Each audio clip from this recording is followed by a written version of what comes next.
फिर गोपाल ने सामने रखी जादुई मूर्ति से कहा,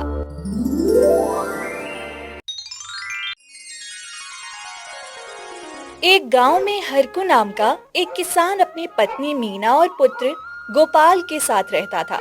हरकू बेहद गरीब किसान था। एक दिन उसकी पत्नी मीना बोली, अजी हम इतना गरीब है कि हमारे पास खाने के लिए एक अनाज का टुकड़ा भी नहीं है घर में। पता नहीं हमारी गरीबी के दिन कब खत्म होंगे। अरे चिंता मत करो भाग्यवान, जब अच्छे दिन गुजर जाते हैं ना तो ये बुरे दिन भी गुजर जाएंगे। दूसरे कमरे में खड़ा गोपाल उनकी बातें सुन रहा था। तब वे सोचता है, मैं ही ना कोई काम शुरू करूं जिससे पिताजी को दूसरों के घर मजदूरी ना करनी पड़े। तभी गोपाल दूसरे कमरे से चलकर अपने पिताजी के पास आता है।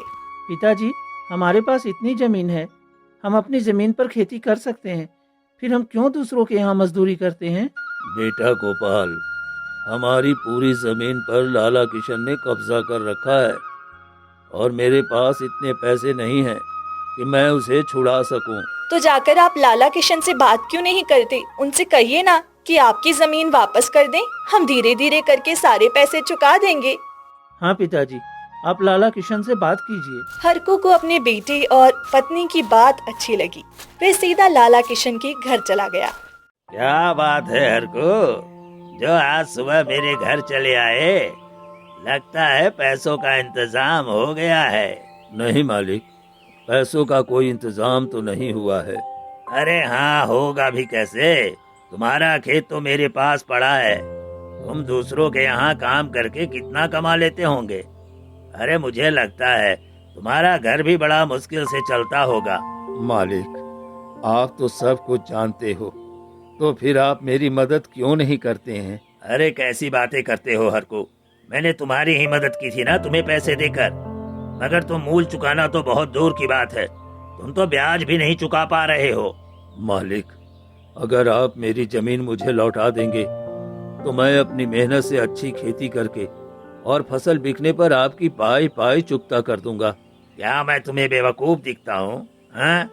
जब तक मुझे मेरा मूलधन और ब्याज दोनों वापस नहीं मिल जाता तब तक मैं तुम्हारी जमीन वापस नहीं लौटा सकता। तुम जा सकते हो यहाँ से। हरकू उदास मन से अपने घर की तरफ लौट रहा था। तभी रास्ते में उसे रामू मिल गया। अरे हरकू, सब कुछ सही है ना? अरे तुम्हारे चेहरे पर ये उदासी कैसी है भाई?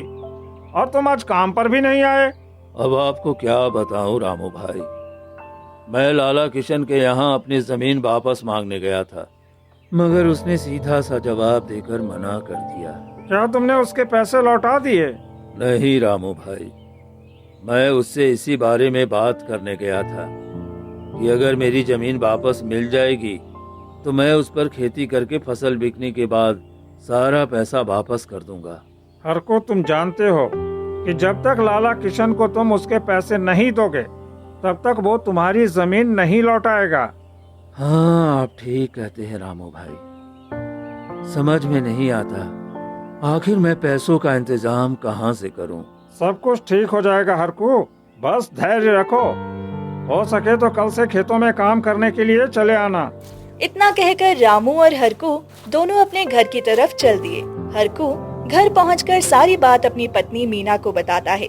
तब मीना हरकू से कहती है, आज से कोई जरूरत नहीं किसी के खेत में काम करने की। अरे भाग्यवान, तुम्हारा दिमाग तो सही है ना कि तुम पगला गई हो। अरे यहाँ घर में खाने के लिए कुछ नहीं है और तुम कह रही हो कि खेतों में काम करने नहीं जाना है। अजी आप चिंता मत करिए, हमारे बेटे गोपाल ने एक सुझाव दिया है। तभी गोपाल भी वहाँ पहुँच जाता है। हाँ पिताजी, अब आप दूसरों के यहाँ मजदूरी नहीं करेंगे, हम अपना काम करेंगे। अजी हम दोनों मिलकर चाक पर मिट्टी के बर्तन और मूर्तियाँ बनाएंगे, जिसे हमारा बेटा बाजार में बेचकर पैसे कमाएगा। दूसरों की गुलामी करने से बेहतर है अपना काम करें। फिर हरकू, मीना और गोपाल सब मिलकर सामान जुटाने में लग जाते हैं और अपना काम शुरू कर देते हैं। अगली सुबह गोपाल अपनी दुकान को सजाकर शहर में बेचने के लिए निकल जाता है। वहाँ जाकर वे कुछ बर्तन और मूर्तियाँ बेचकर बहुत खुश होता है और शाम को अपने घर खुशी खुशी वापस आता है। बहुत दिनों के बाद घर में पैसा आया था। ये देखकर हरकू और मीना बहुत खुश होते हैं और वे इसी खुशी के साथ अपने काम को दुगनी गति से करने लगते हैं। फिर अगले दिन गोपाल बाजार जाता है अपने बर्तन और मूर्तियों को बेचने के लिए। आइए आइए, हाथों के बने बर्तन और मूर्तियाँ ले जाइए, आइए आइए। लेकिन बाजार में एकाएक ऐसी मंदी आ गई थी कि उसका कोई भी सामान बिक ही नहीं रहा था। ऐसे कई दिन बीत गए लेकिन कोई भी सामान नहीं बिका। वे उदास मन से बाजार से वापस आ रहा था। तभी वे थककर एक पेड़ के नीचे बैठ गया। हे भगवान, न जाने किसकी नजर लग गई है कि आज 4-5 दिन से एक भी बर्तन नहीं बिका। घर में खाने के लिए भी कुछ नहीं है। अब मैं क्या करूं? तभी गोपाल को एक आवाज सुनाई दी। तुम इतना परेशान क्यों हो? परेशान ना हो, मैं हूँ ना। आवाज सुनकर गोपाल चौंक गया और चारों तरफ देखने लगा कि तभी उसके कानों में फिर से आवाज टकराई। अरे इधर उधर क्या देख रहे हो? जरा अपने बगल देखो, मैं हूँ।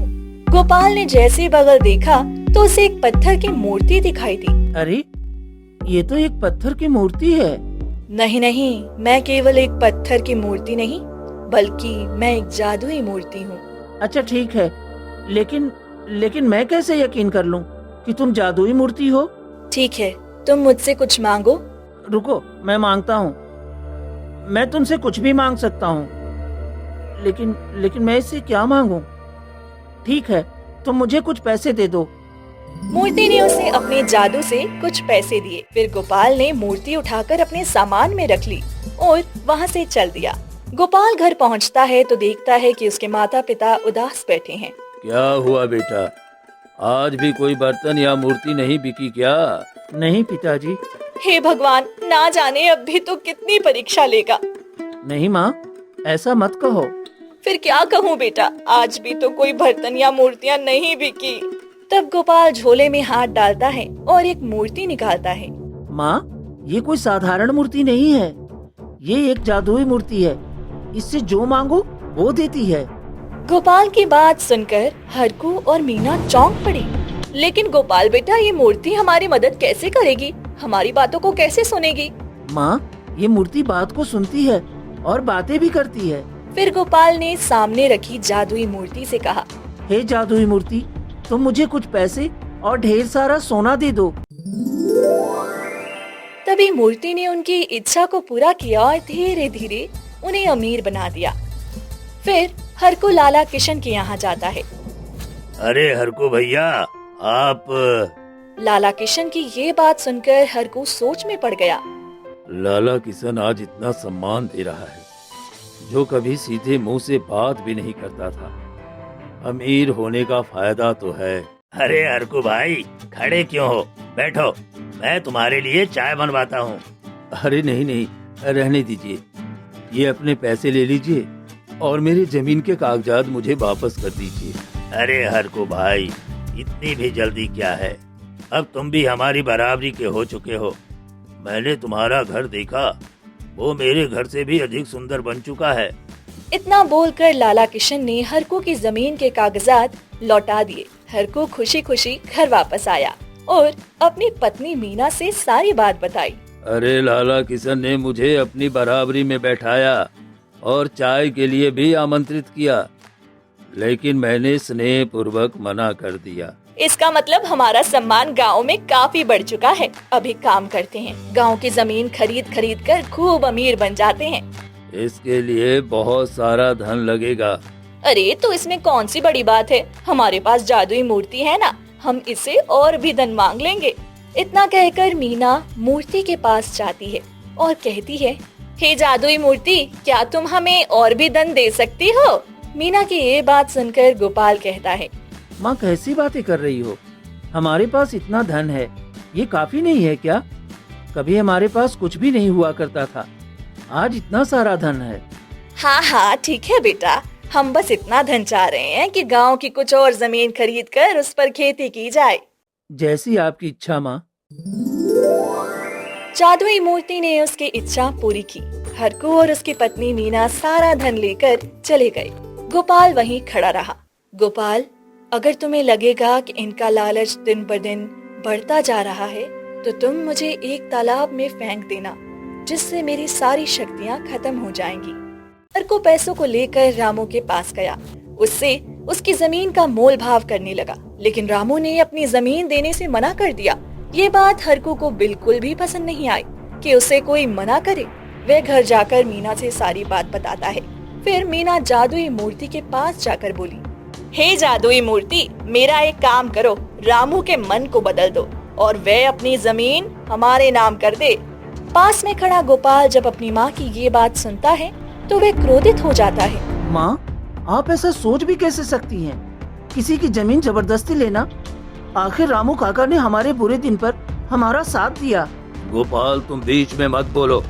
तुम्हें क्या पता, जब व्यक्ति अमीर हो जाता है तो वो किसी की बात बर्दाश्त नहीं करता। रामू ने मुझे जमीन देने से साफ साफ मना कर दिया। ये बात मुझे पसंद नहीं आई। तब पिताजी, वो भी सही रहा होगा ना, जब लाला ने आपकी जमीन पर कब्जा किया था? हाँ, वो भी सही था। बेटा गोपाल, ये मत भूलो कि लाला किशन अब हमारा दोस्त बन चुका है। सब समय समय की बात होती है। हाँ गोपाल, ये सही कह रहे हैं। लाला किशन अब अपनी बराबरी में सम्मान देता है। उनकी बातों को सुनकर गोपाल समझ चुका था कि दोनों के दिमाग में लालच का बीज पनप चुका है। आप लोग धन देखकर अंधे हो चुके हैं। शायद इसीलिए भगवान ने आप दोनों को गरीब बनाया था। गोपाल की बात सुनने के बाद हरकू और मीना वहाँ से चले जाते हैं। गोपाल जादुई मूर्ति को लेकर घर से निकल देता है और तालाब के पास जाकर मूर्ति से कहता है, हे जादुई मूर्ति, तुम मुझे आखिरी बार कुछ दे सकती हो? मैं जानता हूँ मेरे माता पिता लालची हो चुके हैं। मांगो गोपाल, जो तुम्हारा मन करे। हे जादुई मूर्ति, तुम हमें पहले जैसा गरीब कर दो। मूर्ति ने उसकी आखिरी इच्छा को पूरा किया। फिर गोपाल ने मूर्ति को तालाब में डाला और वापस घर चला आया और आकर देखा कि उसके पास अब कुछ भी नहीं बचा। वह पहले जितना गरीब हो चुका था। जब शाम को हरकू और मीना घर वापस लौट कर आते हैं तो उन्हें सब कुछ पहले जैसा दिखाई देता है। तब वे गोपाल से पूछते हैं, गोपाल, जादुई मूर्ति कहाँ है और ये सब क्या हो गया? पिताजी, मैंने आपसे एक बात छुपाई थी। जादुई मूर्ति ने कहा था, अगर धन देखकर मन में लालच और ईर्ष्या पैदा हो जाएगी तो तुम्हारे परिवार से मैं गायब हो जाऊंगी और तुम सब फिर से गरीब हो जाओगे। तो वही हुआ है पिताजी।